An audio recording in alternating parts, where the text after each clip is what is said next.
is Ed Pettit. I'm a Rotarian with the Rotary Club of Houston Skyline in District 5890, and I was on the service committee project for the Rotary International Convention 2022, which is where we are today at the George R. Brown Convention Center. And for our service project for the convention this year, we created a model city that's been 3D printed where we're projecting an urban heat island map to teach people about weather-related heat issues, which is actually the #1 killer of folks in the U.S. More than hurricanes, tornadoes, flooding, more people die from heat as a weather-related natural disaster. And so we're showing how the built environment and the natural environment interact to influence heat in our neighborhoods, from the very hot, dense urban cores and industrial centers to the cooler, leafy green suburbs and natural areas, and everything in between. And joining me here today is Director Steve Seltzer of the City of Houston Green Resource Building Center, which is going to be the permanent home of this model and educational display. So Steve, you can let us know, what do you do at the Green Building Resource Center, and what's the future of a project like this?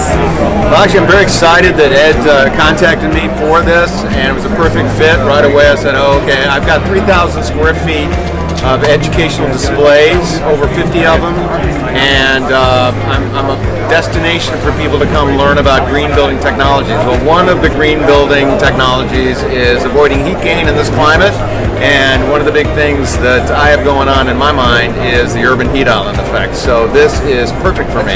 I will simply move some of my displays around and make room for this, because people need to know how this works, and maybe they'll be able to work on their house, do any kind of upgrades, maybe get some more insulation, what have you, use less energy and keep the heat out in Houston, Texas, because they've learned from this about the urban heat island effect. And there's lots of different design elements that come into mitigating urban heat. You can have different kinds of rooftops. Instead of black rooftops, you can have white rooftops. You can put solar panels on your rooftop. You can also do green vegetated rooftops, like rooftop gardens, the largest of which we have in Houston just recently at the top of Post Houston. They have a rooftop garden and landscaping and an urban farm on their rooftop that just launched recently. Also, different kinds of pavement. You can do pervious pavements that let the water seep in. You can turn vacant lots into pocket prairies with native grasses that allow the evapotranspiration to cool their surrounding environment. So, Steve, tell us about some of the different kinds of groups that will be visiting this display at your Green Building Resource Center. Well, the largest group that I have coming through the facility at this point in time are students. And actually, that's pretty good, because when you use that old cliche, you can't teach an old dog new tricks.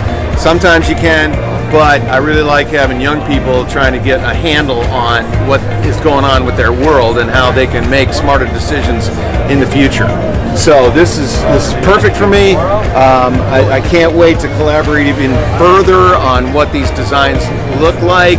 I've already told Ed this morning that I'm going to be the advocate of people that don't know what in the heck we're talking about, and we're going to be able to have some kind of fantastic education going on with this display. It's got the perfect components. People love models and they love color. Okay, so bada boom, we have a color model, and it's going to be fantastic. And the nice thing about this is that since everything's printed on white, you can change the projection to teach about lots of different environmental and urban planning concepts. You can have a map showing pollution levels throughout the city.